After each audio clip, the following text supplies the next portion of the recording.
Are there universal laws of minds? It turns out there might be.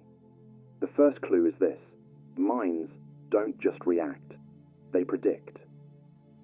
Your brain is constantly guessing what's about to happen, what word comes next, where the ball will land, how someone might respond. It doesn't wait for reality, it prepares for it. This is the foundation of what scientists call predictive processing. At the core of predictive processing is an idea borrowed from probability theory, Bayes' theorem. It's a rule for updating beliefs in light of new evidence. Your mind does this effortlessly.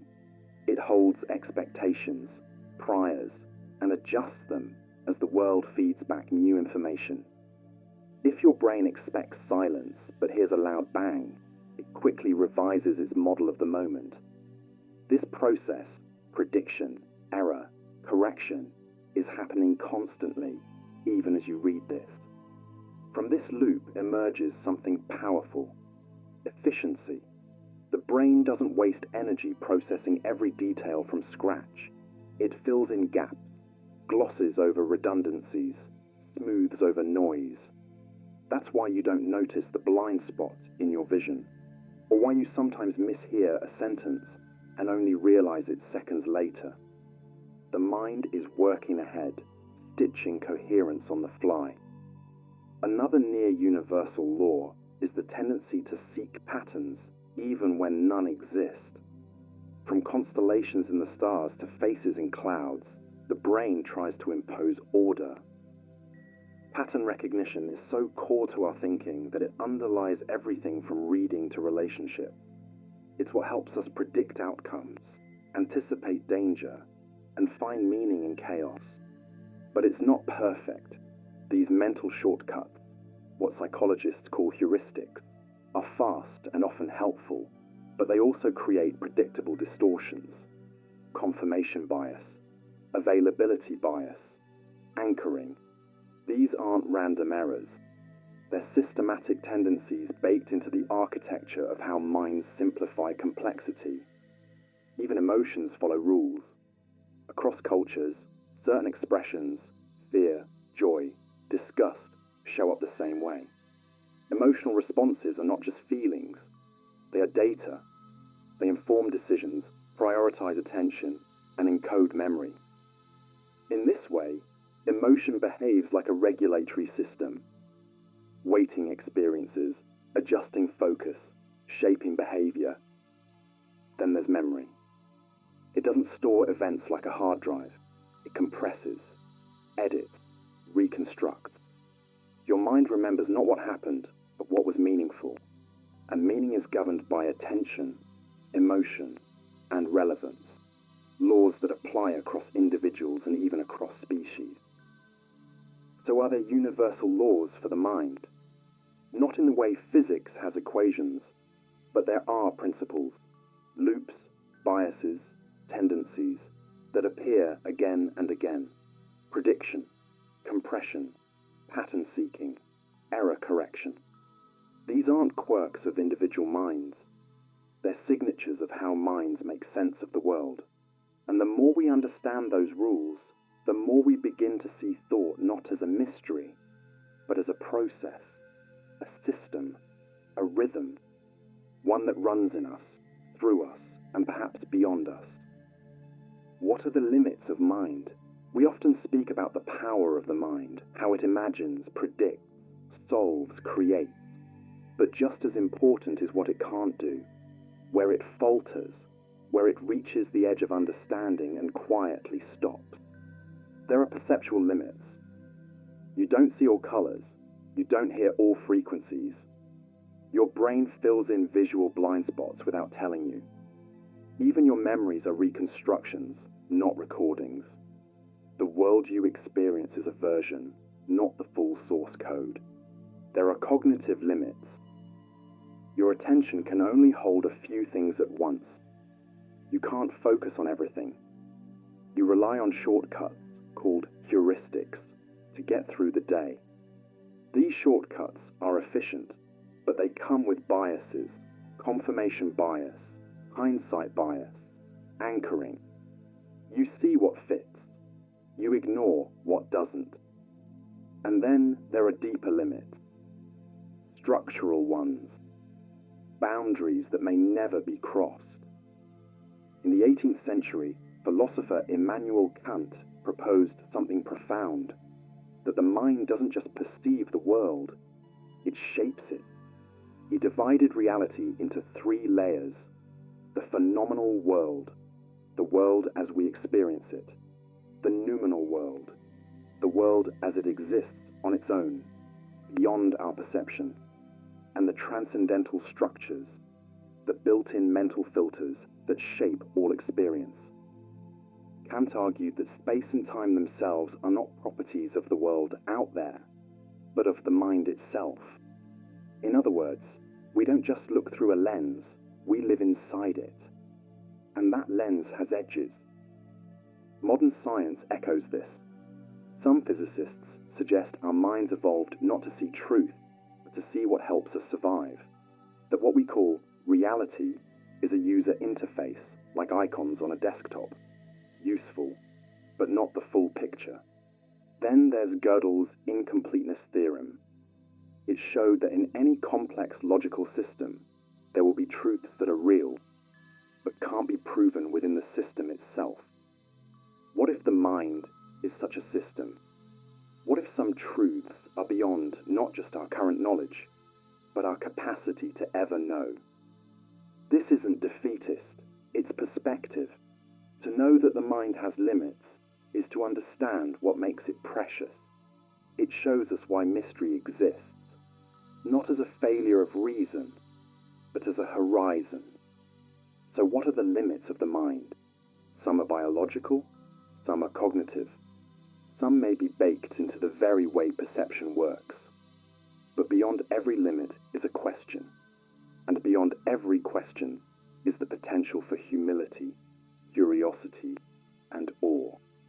The mind cannot grasp everything, but it can grasp that it cannot grasp everything, and that might be its deepest strength. What is the self, and is it an illusion? When you say I, who exactly are you talking about? It feels obvious. You're a person, a mind, a self. You remember your past. You think, you feel, you make choices. There's a sense of continuity, like you're the same person you were 5 years ago, just with more experiences stacked on top. But when we look closely, that feeling begins to blur. There's no single place in the brain where the self is stored. No central you sitting behind your eyes pulling the levers. Instead, identity seems to emerge from many systems working together. Memory, emotion, perception, attention, constantly syncing and reshaping.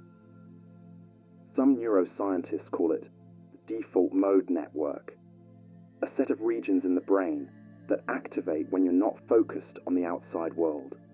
It's what constructs the inner monologue, the sense of autobiography. But that activity isn't constant. It changes, it flickers, and when it quiets, through meditation, psychedelics, trauma, or deep flow, the self can feel like it vanishes entirely. That's where things get strange. You can be fully conscious, fully aware, and yet feel no boundary between you and the world. People describe it as ego loss, self-dissolution, or simply presence. Not emptiness, just absence of the usual narrator. So if the self can disappear, what was it to begin with? Some philosophers argue that the self is a narrative, a story the mind tells itself to organize experience. You aren't a single unchanging identity, but a collection of roles, habits, values, memories, preferences, all stitched together by memory and language. And because the story feels coherent, it feels like a real thing. But coherence is not permanence.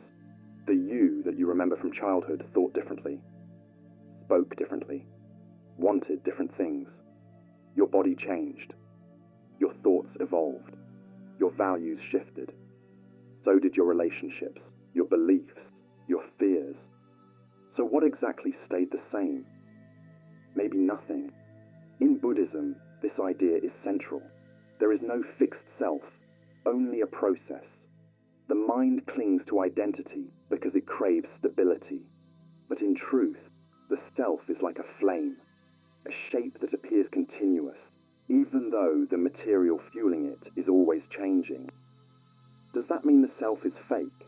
Not quite. It means it's functional.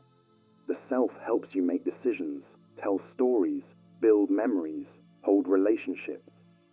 It's a mental interface, a useful simplification that lets you operate in a world too complex to grasp all at once. So what is the self?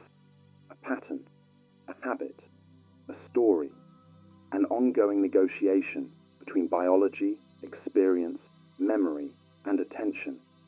And is it an illusion? Only if you think it's something solid, something permanent, something separate from everything else.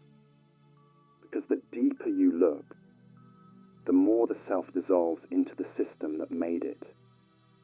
Can one mind truly understand another? You've lived inside your mind every second of your life.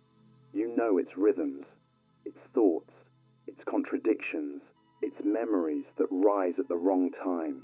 You feel the full weight of your experiences, not just as facts, but as felt realities. And yet, no one else will ever inhabit that space, just like you'll never truly inhabit theirs. We share words, gestures, even moments of silence that feel meaningful.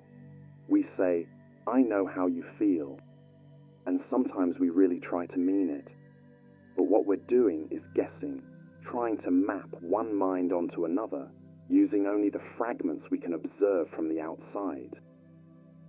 This is the heart of what philosophers call the problem of other minds. You can see someone smile, cry, or tremble, but you can't directly access the feeling behind it. You infer, you empathize. But at some level, the experience is theirs alone. Even language, our best tool for bridging minds, is built on translation.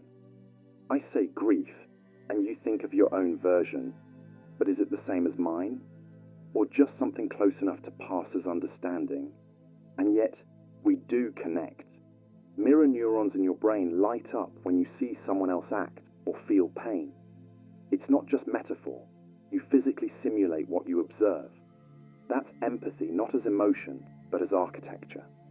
A body-level attempt to bridge the unbridgeable. Still, simulation isn't sameness.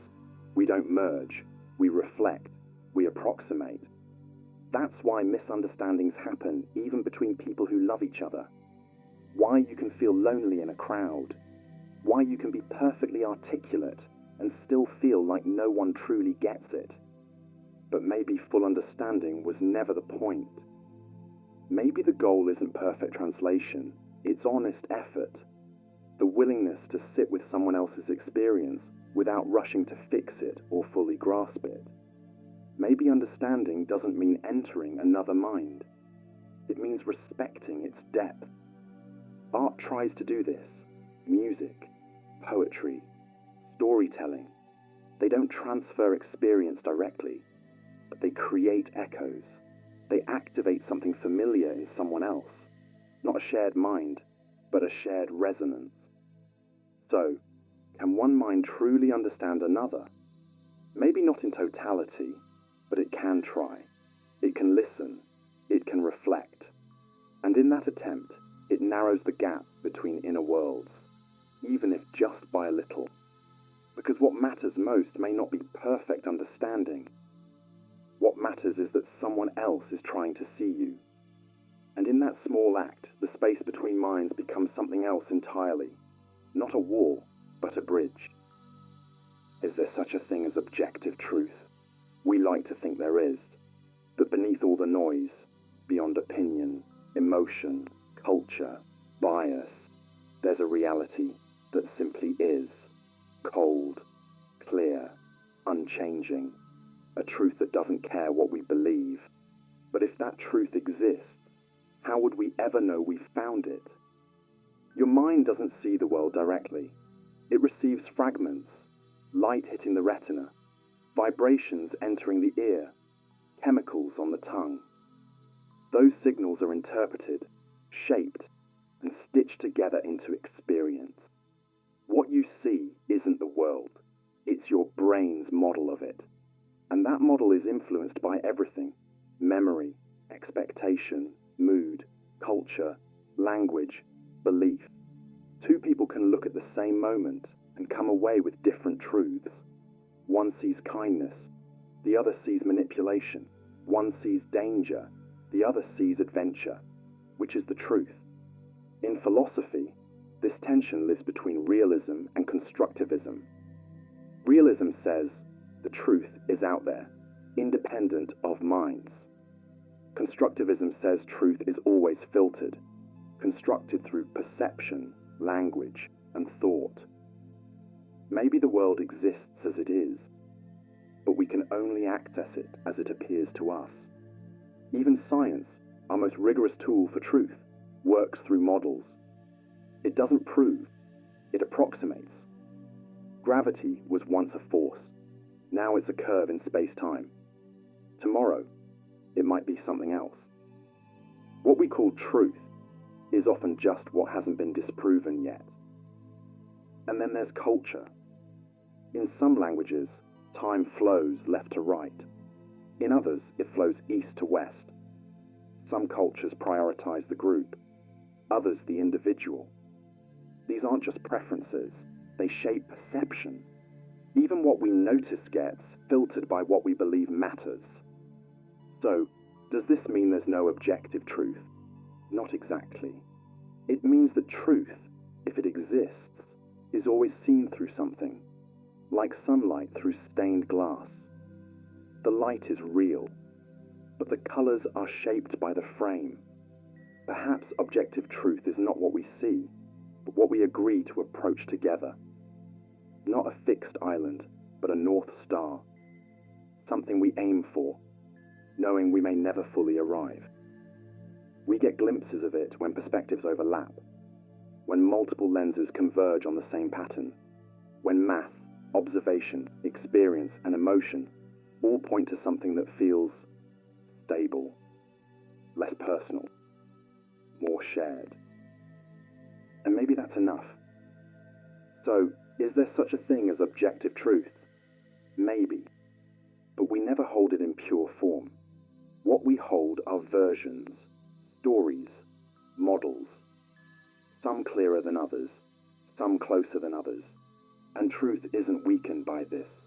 It becomes something we strive for, not something we possess, not a trophy on a shelf, but a horizon the mind is forever walking toward.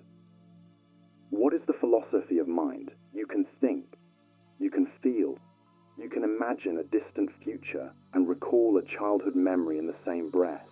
You can reflect on your own thoughts. But have you ever stopped to ask, what exactly is all of this?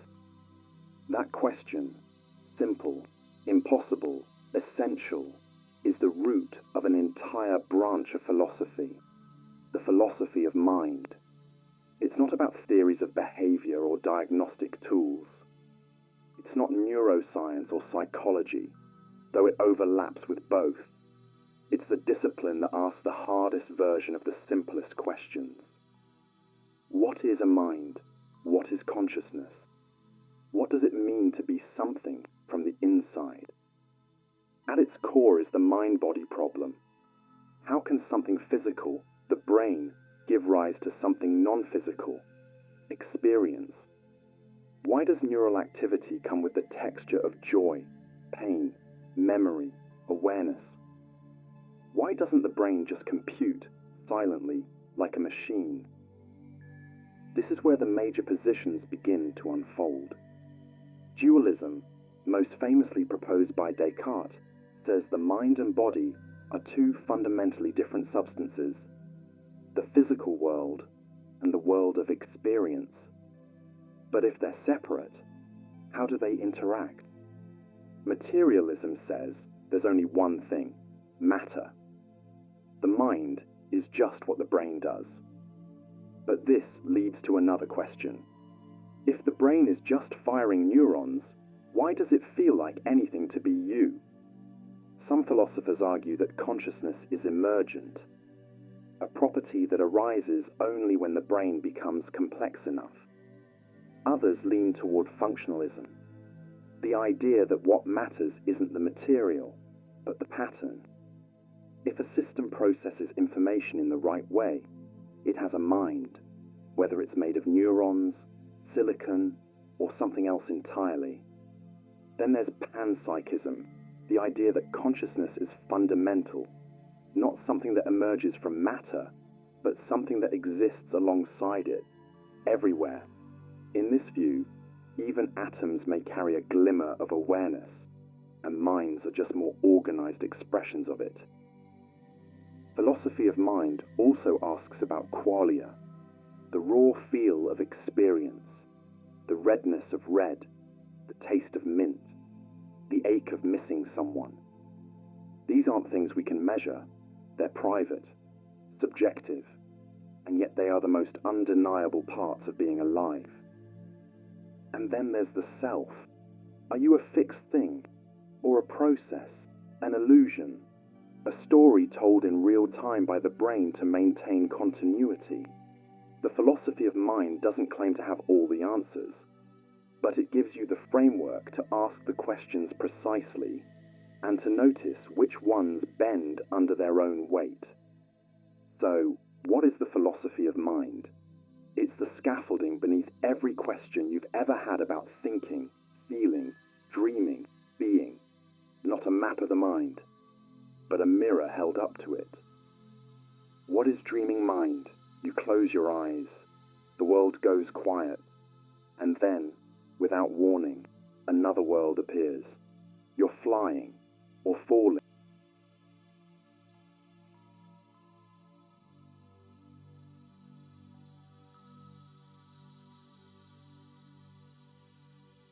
When did the study of mind started? It didn't begin in a lab. It began around fires, under stars, in silence. Long before the word mind existed, humans noticed something strange happening behind their eyes. Something that could remember, imagine, desire, and reflect. Something that wasn't the body, but seemed to live inside it. In ancient India around 1500 BCE, early Vedic texts spoke of manas, a subtle internal faculty for thought and emotion. The Upanishads later introduced Atman, the inner self, not as an isolated identity, but as something connected to the entire cosmos. The mind was seen as both individual and universal. In ancient Egypt, the soul was divided into Ka and Ba. One stayed with the body, the other wandered in dreams. Egyptians preserved the brain during mummification, but some believed thought came from the heart. Others thought it came from breath or spirit. Then came Greece. Around 500 BCE, philosophers like Heraclitus and Parmenides began asking, what is thought? What is being? Plato offered one of the first structural theories of mind, a tripartite soul with reason, emotion, and desire. Aristotle, more empirically minded, described the mind in terms of functions, perception, memory, imagination, and reasoning. In China, Taoist thinkers viewed mind not as a substance, but as a flow, a process aligned with nature.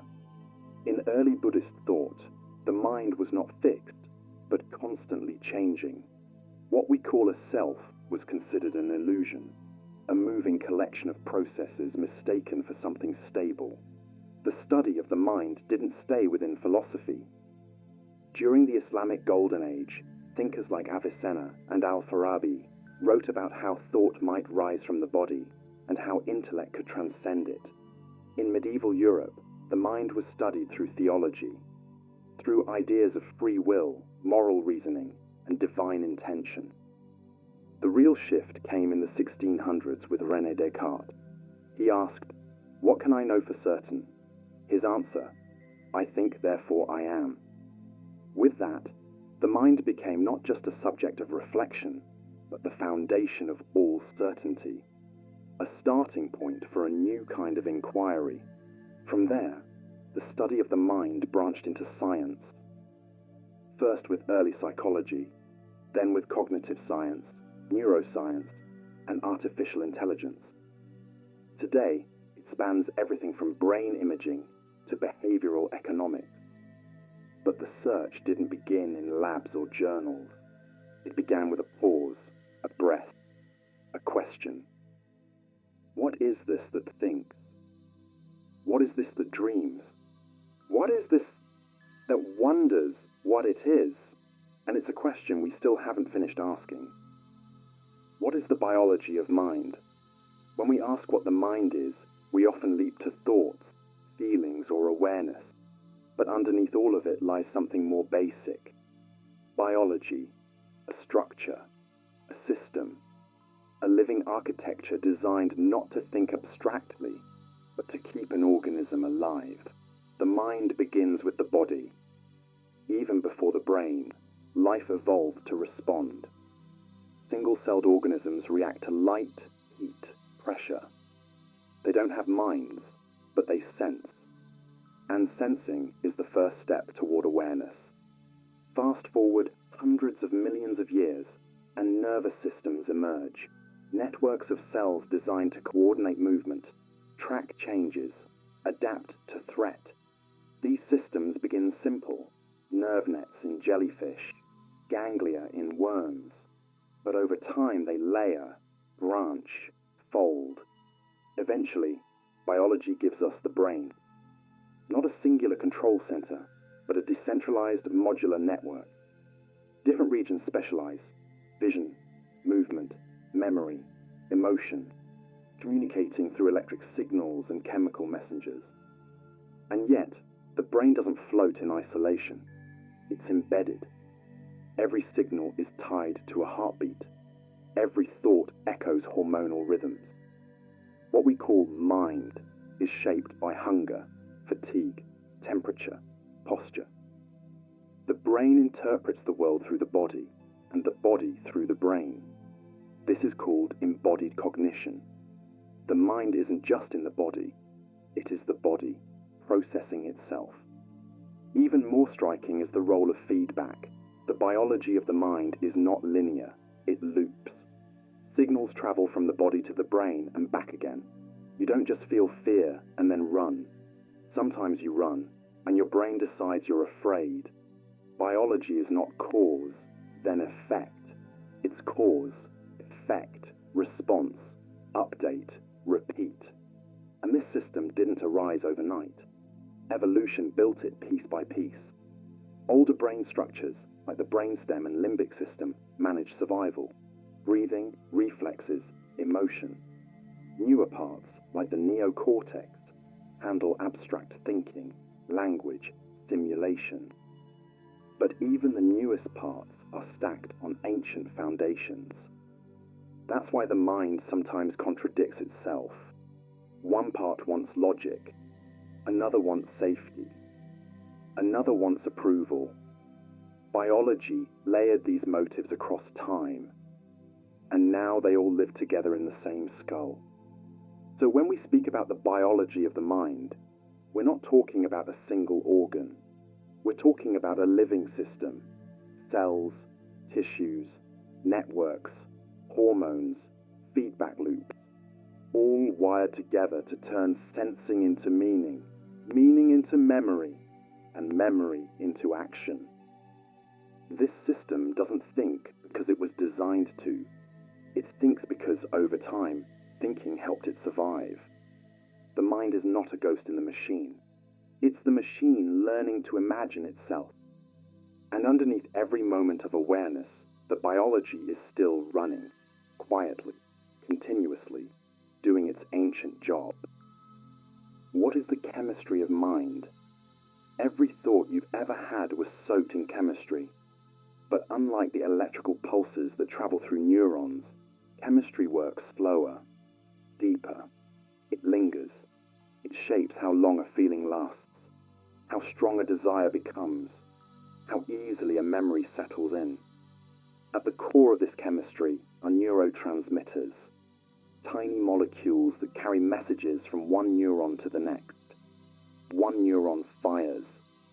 At the end of its axon, it releases chemicals into the synapse. These chemicals drift across the gap and bind to receptors on the next neuron, triggering it or silencing it. But not all neurotransmitters do the same thing. Dopamine fuels motivation and reward. It spikes when we anticipate a goal, not just when we reach it.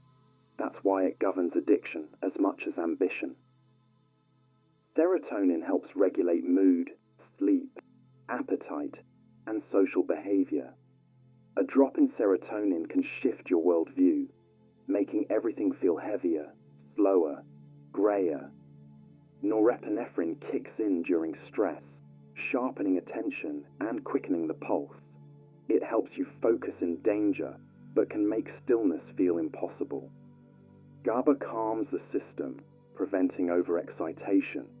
Without it, thoughts race and rest disappears. Endorphins mask pain and induce pleasure. They're the reason a deep laugh, a long run, or a moment of connection can feel like relief. And beyond neurotransmitters, the brain is flooded with hormones. Long-range chemical messengers like cortisol, oxytocin, and adrenaline. These don't travel neuron to neuron. They move through the bloodstream, adjusting the emotional weather of your entire system. Oxytocin deepens trust and bonding. Cortisol prepares you for stress, but over time, too much wears the body down. Testosterone and estrogen don't just shape the body. They shape emotion, decision-making, even risk tolerance. This chemical web is constantly adjusting. Your brain is not chemically neutral. It's always leaning one way or another, primed for caution or confidence, openness or withdrawal.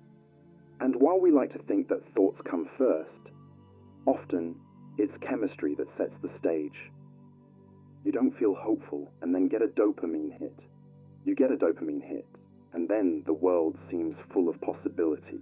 Even the placebo effect, long dismissed as imagination, is powered by real chemical shifts, belief triggering biology. So what is the chemistry of the mind? It's not just mood swings or mental states. It's the hidden script behind every behavior, thought, and shift in attention. A molecular conversation running beneath the dialogue of consciousness. The mind is not made of chemicals, but it listens to them, and sometimes the smallest molecule can steer the biggest story. What is the physics of mind? The brain is made of matter, but the mind, the movement, the thought, the feeling, feels like something else. Still, if it exists in the universe, it must follow its rules, and those rules begin with physics. At its simplest, physics studies how things change, how systems store energy, move, evolve, and decay. So what happens when we apply that lens, not to stars or particles, but to thought? One starting point is energy. Your brain, though small, uses about 20% of your body's energy. Every thought is an exchange, a cascade of ions, a shift in electrical charge, a chemical event triggered and reset. But the energy itself isn't thinking. It's the organization of it that matters, and that brings us to information. In 1990, physicist John Wheeler offered a phrase that still echoes through both science and philosophy. It from bit. He proposed that everything in the universe, even particles, even space, might emerge from information, not substance, but distinction, yes versus no, bit by bit. So what if the mind isn't just running on information, but is made of it? Neuroscience already leans this way. Thoughts aren't just electrical pulses, they're structured pulses, patterns, signals that can be encoded, compressed, translated. In this view, the brain becomes an information processing system, and the mind becomes a story that information tells itself. And physics adds another idea: entropy, the measure of disorder. Every system tends to drift toward chaos unless energy is used to hold it together. The mind pushes against that tide. It organizes, predicts, simulates. It makes meaning out of noise. When you learn something, your brain reduces uncertainty. It increases order. It reshapes entropy into structure. And every time it does, there's a physical cost. Tiny, measurable amounts of energy converted into insight. Some physicists even wonder if consciousness is tied to integration, the binding of information across systems. The more information is linked and irreducible, the richer the experience. This echoes what some neuroscientists call the phi value, a number representing how much information is being unified in the brain. And then there's the quantum question. Some speculate that consciousness may not be purely classical, that at the smallest scales, in the flicker of ions or the coherence of molecules, there may be quantum effects shaping awareness. It's still unproven. But the question remains, if physics governs everything, does it also govern the flicker of thought? So what is the physics of the mind? It's the search for a bridge between energy and meaning, between patterns and perception. It's the idea that thought is not some magical exception to the universe, but another ripple inside it, structured, costly, and maybe governed by laws we haven't fully discovered. The mind might not be made of light or matter, but it moves like them, and it obeys something deeper than biology. A rhythm written into the code of the cosmos. Where does consciousness come from? Every thought you've ever had, every sound, color, memory, feeling, all of it happens inside your head. But why does it feel like anything at all? Your brain is a physical system. Cells firing, chemicals flowing, circuits activating. But somehow, those signals don't just process information. They create an inner world, a subjective point of view, a place where the universe is felt. This is consciousness, and no one fully knows how it works. We can explain the mechanics. The brain receives input from the senses, processes it in networks of neurons, and produces output: movement, speech, memory. But that's the easy part. The hard part is this. Why should any of it come with an experience? Why doesn't your brain do all that in the dark without awareness? This is what philosopher David Chalmers called the hard problem of consciousness. Not how the brain functions, but why its functions are accompanied by feeling. Why seeing the color red isn't just data processing, but something you experience. One major theory is integrated information theory, IIT. It suggests consciousness arises from the degree to which information is interconnected. The more unified and irreducible the system, the richer the conscious experience. Think of it like a symphony. If each instrument played in isolation, there'd be no music. But when they're synchronized, something emerges that wasn't there before. Another is global workspace theory, GWT. It proposes that consciousness is what happens when information is made globally available across the brain, broadcast like a spotlight to multiple systems. What you become aware of is simply what wins that internal competition for attention. Others go deeper. Some argue that consciousness might be a fundamental property of the universe, like space, time, or mass. According to panpsychism, even particles might carry a trace of awareness. Not thoughts, not feelings, just a primitive glimmer of experience. And from that, minds may emerge through complex arrangements of matter. And then there are those who suggest it's all illusion, that consciousness doesn't exist the way we think it does. It only feels real because the brain creates a convincing story. But illusion or not, it's the most undeniable part of existence. You might doubt what you know. You might question what you remember. but you can't deny the fact that you're experiencing something right now. So, what gives rise to consciousness? Maybe it's integration, maybe it's information, maybe it's a hidden law of nature we haven't discovered yet. But whatever it is, it gives life depth. It turns matter into meaning. How many levels of consciousness are there? We often talk about consciousness like it's a switch, on or off, awake or asleep. But awareness doesn't work in binary. It moves in gradients, pulses in rhythms, and stretches across layers. Consciousness isn't a light, it's a dimmer. Neuroscience suggests that consciousness has levels, from deep dreamless sleep to full alertness, from fragmented sensations to unified awareness. But it also has types, distinct expressions of experience that serve different purposes. Let's start with levels.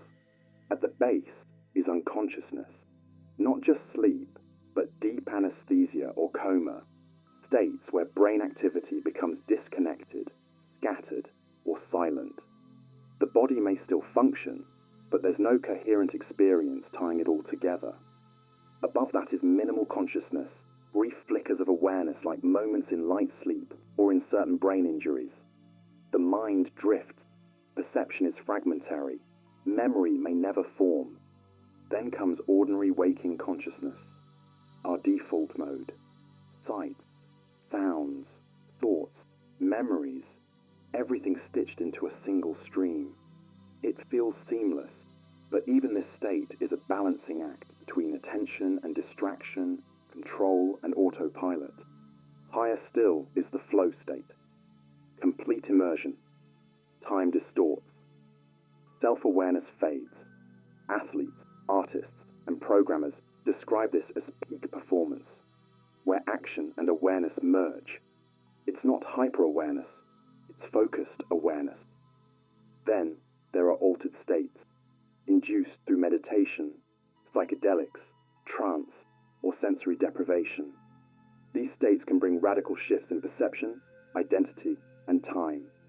Some feel expansive, others disorienting. But all reveal that consciousness isn't fixed, it's elastic. And above all, there's meta-consciousness, the awareness of awareness itself. When you reflect on your thoughts, question your attention, or catch yourself drifting, you're stepping outside the stream and watching the water move. But levels are only half the story. There are also types of consciousness, each serving different roles. Sensory consciousness is tied to the external world. Sight, sound, touch. It's the window into reality. Emotional consciousness gives feeling to experience, coloring thoughts with urgency, memory with meaning. Self-consciousness is the mind's ability to recognize itself as a subject, to say not just pain exists, but I am in pain. Social consciousness models the minds of others, what they know, want, feel. Without it, there's no empathy, no culture. Temporal consciousness gives you time, the ability to recall a past, imagine a future, and understand the present as a moving line. So how many levels are there? Technically, dozens. Some researchers map 5, others suggest hundreds. But maybe the point isn't the number. Maybe what matters is the range. From silence to symphony, from instinct to introspection. The more layers we recognize, the more we understand that consciousness isn't a state we enter. It's a field we move through, one that bends, folds, stretches, and sometimes even vanishes.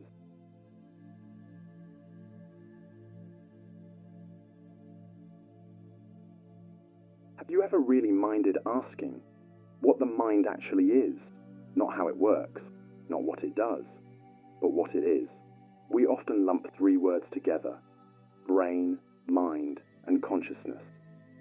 But each describes a different layer of who we are. The brain is structure, about 1.3 kilograms of tissue, neurons, chemicals, and electrical impulses. You can scan it, dissect it, measure its activity. The mind is what the brain does. It's not a place, it's a process. Thinking, remembering, imagining, deciding. It's the software running on the brain's hardware. And then there's consciousness, something else entirely. Not what the system does, but what it feels like to be the system.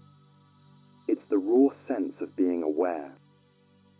The mind sits between brain and consciousness. It's the layer where experience is organized, where patterns form, where the world is modeled and made usable. From an evolutionary perspective, minds didn't evolve to solve equations or write poetry. They evolved to help organisms survive. A mind lets you simulate the world internally, before acting on it.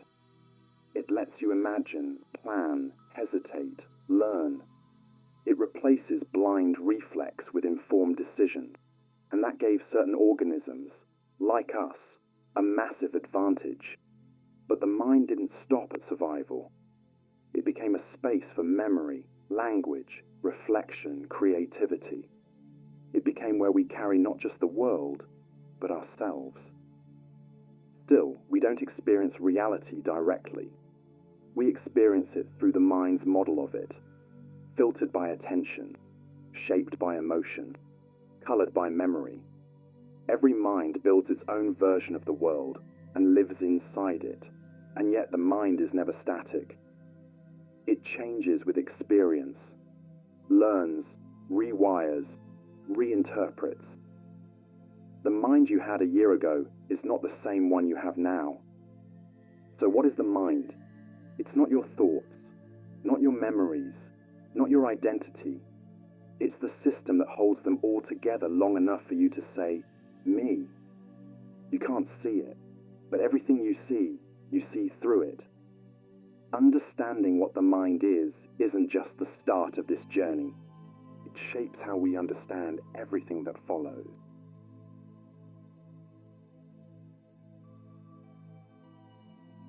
Where does mind come from? It's one thing to ask what the mind is. It's another to ask how it came to exist at all. The earliest forms of life had no thoughts, no memories, just chemical reactions and simple reflexes.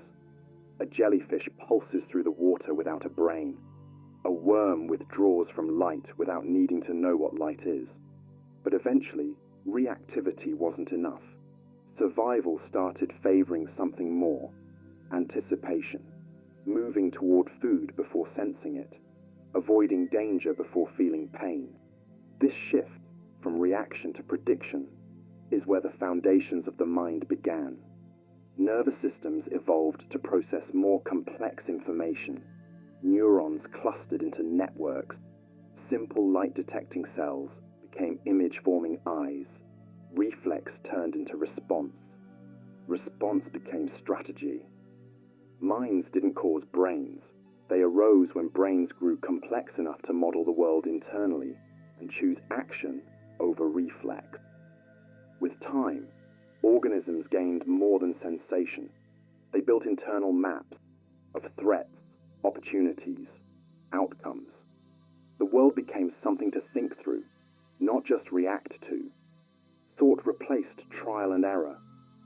Awareness emerged, not all at once, but in stages, from raw perception to memory, from simple learning to imagination, from experience to self-awareness. The mind wasn't built in a moment. It accumulated, layer by layer, from sensation to perception, from memory to imagination, from instinct to identity. And with each leap, nature selected for minds that offered an advantage. So, where does the mind come from? It didn't begin with a spark. It began with complexity. And every new function, prediction, memory, simulation, moved it one step closer to what we now recognize as the inner world. What was the need for a mind? Imagine a world without minds. Organisms react. They move toward light, away from heat. they eat, they reproduce.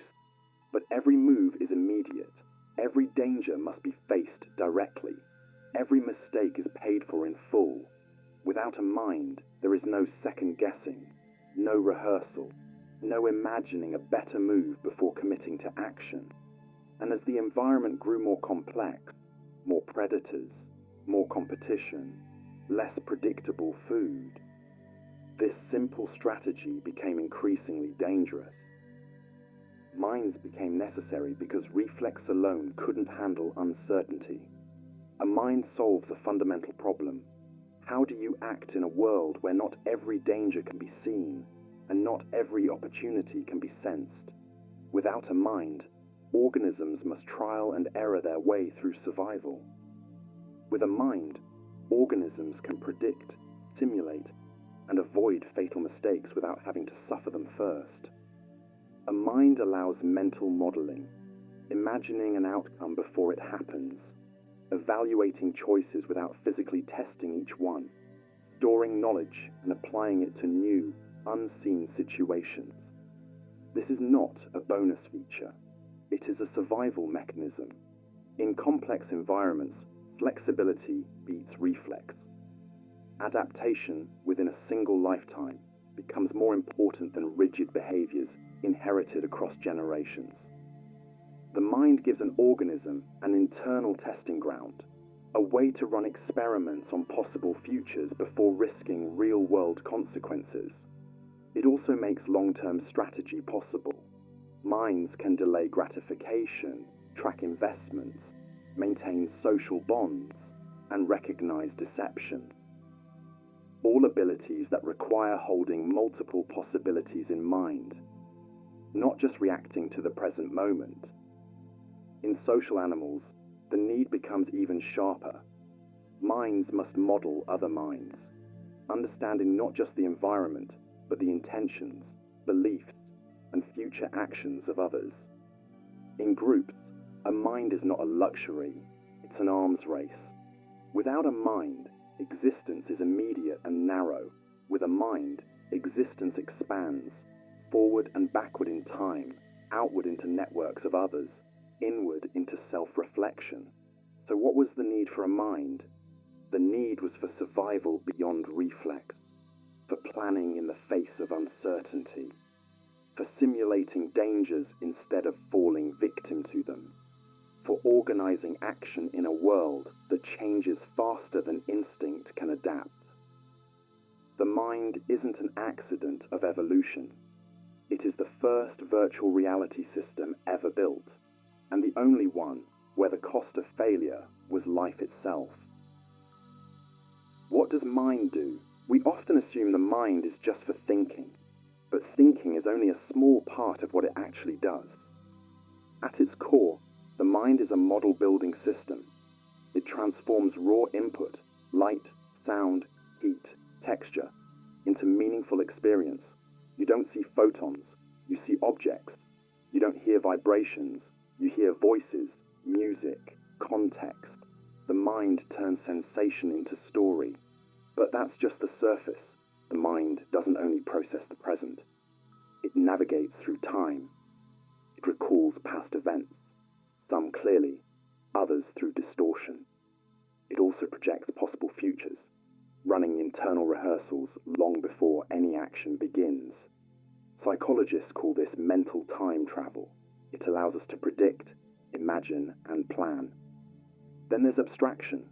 The mind can take one specific experience, someone lying to you, and generalize it into a broader rule. People can be untrustworthy. From patterns, we build beliefs. From beliefs, expectations. The mind constructs frameworks to interpret the world, not just record it. It also tracks the self. Despite change, the mind maintains a sense of identity. It remembers your name, your goals, your preferences, your history. Even when everything around you changes, there's a thread of continuity holding the you together. That thread is maintained by the mind. Socially, the mind is an interpreter. It reads tone, posture, body language. It models what others are thinking. This is known as theory of mind, our ability to simulate other minds. Without it, trust, empathy, and society wouldn't exist. Then there's creativity. The mind doesn't just reflect the world, it reconfigures it. It takes fragments of experience and combines them into things that have never existed. Art, metaphors, inventions, stories. And when belief and reality conflict, the mind protects itself. This is cognitive dissonance. It bends perception to preserve coherence. Even when it distorts, it's trying to maintain stability. So, what does the mind do? It senses, it remembers, it predicts, it decides, it imagines, it connects. It models the world and your place in it. It doesn't just process life, it builds the experience of living it. That's what the mind does, not just to survive, but to turn information into meaning. How does mind create thoughts? You think remember, imagine, decide. But all of it begins in silence, inside a 1.3 kilogram organ wrapped in folds of living tissue. At the center of it all are neurons, roughly 86 billion of them. Each neuron connects to thousands of others, forming trillions of possible pathways. Alone, they're silent, but together, they fire in patterns that give rise to everything from speech to memory to fear. A thought begins as a pattern of electrical activity. One neuron fires, then another, and the cascade spreads. Signals can travel up to 250 miles per hour, but it's not just about speed, it's about structure. The brain organizes itself into specialized circuits, some for vision, some for language, some for attention or emotion. Between these neurons are microscopic gaps called synapses. When one neuron fires, it releases neurotransmitters, chemical messengers that cross the gap and influence the next neuron. Some excite, some inhibit. The timing and intensity of these signals form the language of thought. But thoughts aren't isolated events. They're built on integration. Different regions of the brain work in constant communication. The prefrontal cortex analyzes, the hippocampus recalls, the limbic system colors it with emotion, and when they synchronize, thought emerges, like musicians in an orchestra playing a single score. Even more remarkable, this system is self-organizing. Neurons that fire together tend to wire together. That means learning, memory, and even imagination reshape the brain. New thoughts leave physical traces. Experiences literally change your wiring. Your thoughts also have rhythm. Brain waves, slow in sleep, fast in focus, coordinate different regions. These rhythms help keep the brain's activity aligned, like keeping time in a symphony. And yet, for all we know about the mechanics, one mystery remains. How do these signals become meaning? We know the pathway. A signal fires in your motor cortex, your hand moves. Another loop activates, and you recall a memory. But what turns these biological events into conscious experience? That's the part we don't fully understand. The leap from physical signal to felt thought is still unexplained. It's where neuroscience meets philosophy. So how does the brain create thought? Through neurons and synapses, through circuits and rhythms, through chemistry, electricity, and plasticity, but also through something we don't fully grasp. Maybe thought is what happens when a biological system becomes complex enough to simulate the world and itself. And maybe the next frontier isn't just mapping the brain, it's learning to listen to its patterns and recognizing ourselves inside them.